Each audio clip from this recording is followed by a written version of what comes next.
Salut à tous, c'est Frenzo et vous êtes les bienvenus sur ma chaîne. Ce soir on débriefe ensemble le 11e épisode de koh le totem maudit, le fameux épisode du parcours du combattant, alors restez avec moi.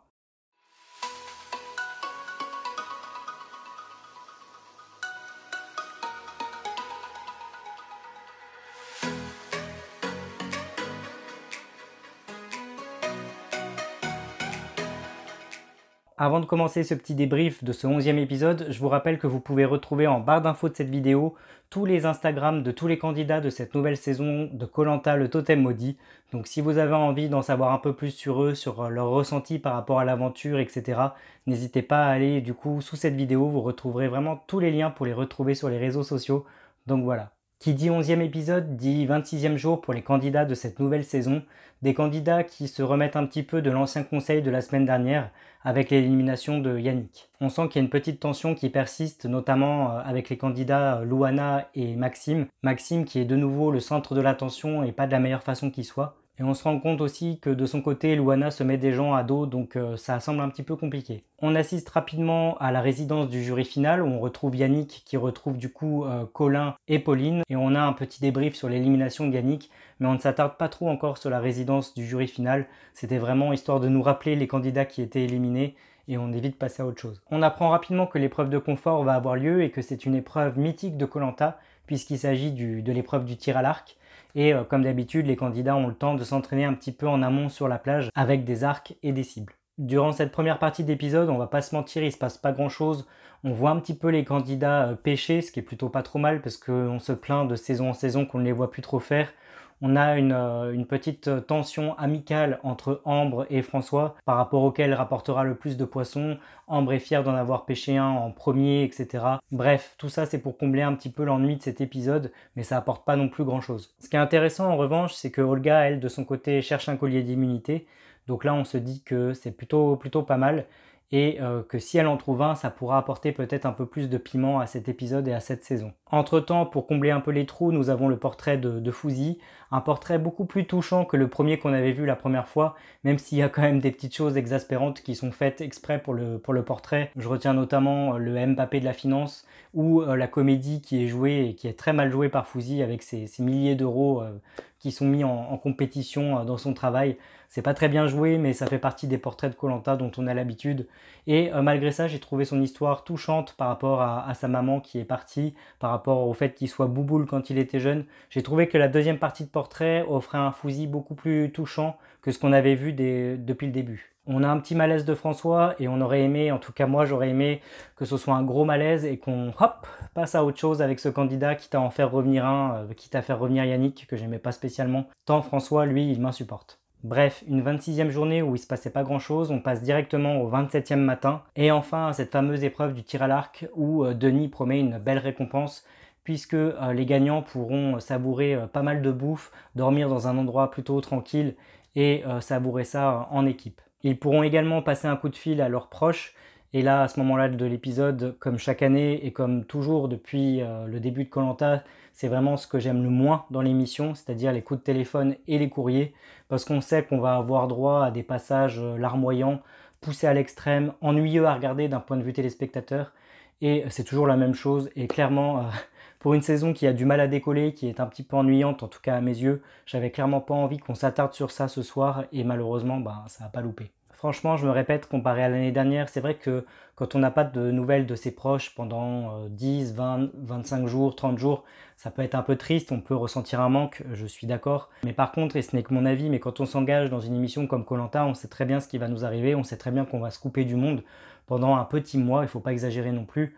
Et donc se mettre dans des états pareils, surtout après 20 ans d'émission de koh où on sait que les téléspectateurs n'apprécient pas forcément ce genre de passage larmoyant, je comprends pas trop que les candidats soient pas à la page et qu'ils continuent un peu de pleurer sur leur sort par rapport à leurs proches.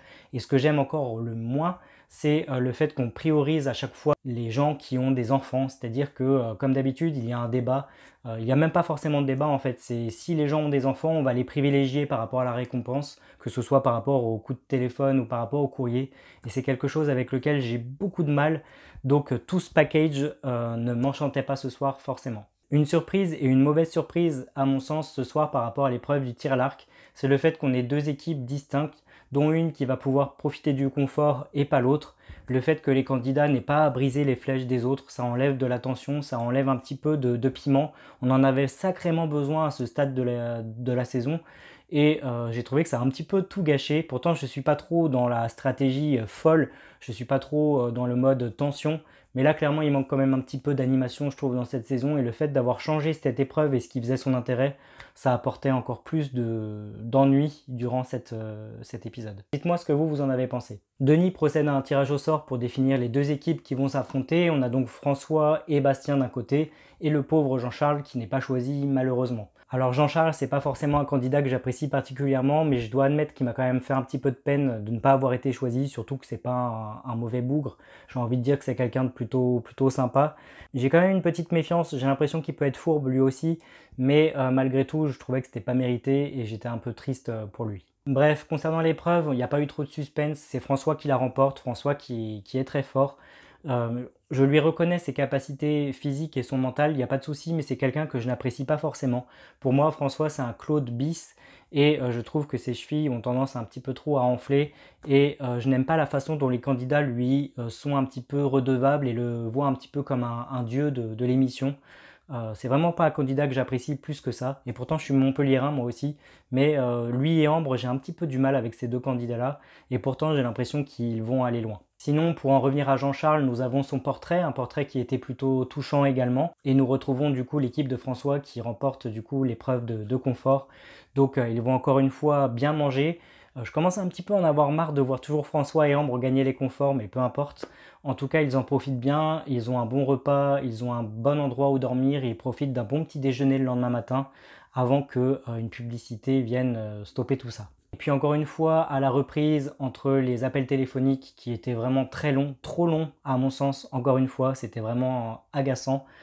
Je crois que j'ai un petit peu baissé le son à ce moment-là, donc je ne serais pas capable de vous dire ce qui a été dit au téléphone, mais je pense pas avoir raté grand-chose. Ce sont toujours des moments qui m'ennuient, qui me mettent un petit peu mal à l'aise, et en plus il commençait à se faire tard, donc j'ai pas vraiment suivi ce passage. Mon cerveau s'est tout de suite reconnecté quand il y a eu l'épreuve d'immunité et le parcours du combattant. Là, ça devient un peu plus intéressant. Le parcours du combattant, c'est quelque chose que j'aime regarder, c'est une épreuve que je trouve formidable à disputer. Et j'avais hâte de voir qui chez les filles et qui chez les hommes allait la remporter. Chez les filles qui commencent du coup en premier, c'est Louana qui se démarque et qui remporte haut la main cette épreuve. Louana qui est extrêmement forte dans les épreuves et sur le camp. Je trouve que c'est une bonne candidate, même si, il faut quand même l'admettre, elle avait quand même bien mangé grâce à la récompense du confort. Donc peut-être que ça l'a avantagée, mais quoi qu'il en soit, elle s'est vraiment bien démarquée durant cette épreuve et elle n'a pas démérité. Au contraire, c'était une belle victoire sur cette épreuve du coup du combattant. A contrario, chez les hommes qui ont été hyper rapides dès le début, dès le lancement de l'épreuve, on a une belle victoire de Bastien au final, alors que Maxime avait tout donné. Il m'a semblé que Maxime était un peu en mode zombie sur la fin, mais en fait il n'était pas le seul. Quand on voit Fouzi ou les autres hommes, on peut voir qu'ils sont malheureusement HS, c'est-à-dire qu'ils n'ont plus de force du tout dans les bras ou même dans les jambes. Et on voit que oui, même si certains ont pu bénéficier de confort, effectivement, ils restent quand même assez fragiles. Et je pense que ça n'a pas dû être simple pour eux. Et c'est un petit peu dommage pour Maxime qui était vraiment à ça de la victoire. Mais j'étais vraiment content pour Bastien qui pour moi est un bon candidat. On a donc un nouveau combat qui va se disputer après ce parcours du combattant entre Louana et Bastien. Et c'est une nouvelle fois Louana qui va remporter du coup l'épreuve finale, l'épreuve du labyrinthe où il faut, sans regarder derrière une palissade, déplacer une raie manta et la faire sortir de son trou. C'est elle qui va gagner alors que Bastien était en avance. Mais encore une fois, bravo Louana, c'était un beau combat, c'était une belle victoire. Donc elle est intouchable au conseil et c'était tant mieux pour elle. Bastien qui finit encore une fois deuxième, c'est un peu frustrant, j'aimerais bien qu'il gagne enfin une épreuve. Il le mérite, c'est un bon gars je trouve.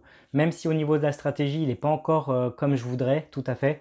Dans les épreuves et au niveau du caractère, je l'apprécie bien, donc j'étais un peu déçu pour lui et j'espère qu'il gagnera enfin une première place très prochainement. Nous avons encore droit à une pub, il est 23 h et là je dois dire que j'en avais vraiment très marre, je me répète de semaine en semaine, mais avoir une publicité à 23 h, se dire qu'il reste le conseil, le blabla d'avant-conseil, j'étais un petit peu agacé, je me suis dit que ça allait encore s'éterniser. Déjà qu'il ne s'était pas passé grand chose durant cet épisode, ça m'a un peu saoulé. En revanche, ce qui m'a un petit peu maintenu éveillé, c'est le fait qu'Olga trouve enfin ce collier d'immunité.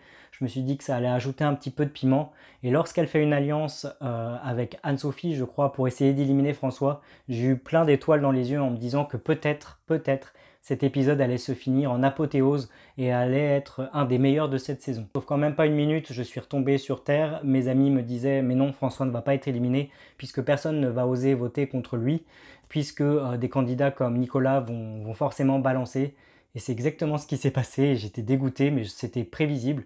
Nicolas, qui est une petite fouine, Nicolas qui est un candidat que j'aime vraiment pas du tout, qui a fait, entre guillemets, attention, je critique le candidat, pas la personne, mais qui a fait sa balance, et qui, du coup, a tout dévoilé, du coup, à François, et c'est ce qui a fait que François, encore une fois, a été sauvé. Mais bon, on m'enlèvera pas de l'idée que François est un peu comme un Claude, il est un peu intouchable, et il a un petit peu, ouais, cette place de winner déjà attitré, ce que j'aime vraiment pas, et j'ai vraiment eu beaucoup d'espoir qu'il soit éliminé ce soir. Je pense que ça aurait été un super coup de poker si ça avait marché.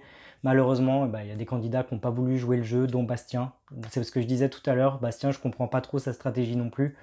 Mais bref, du coup, les candidats sont un peu désistés par rapport à François, et c'était vraiment très dommage. En tout cas pour moi. 23h10, on a enfin le conseil, et du coup on comprend rapidement que ça va se jouer entre Anne-Sophie et Maxime, puisque Olga sort son collier d'immunité. Mais Olga, finalement, ce soir, elle n'était pas forcément en danger, puisque les votes étaient vraiment dirigés contre Anne-Sophie en priorité et contre Maxime. Malheureusement, c'est Anne-Sophie qui part ce soir.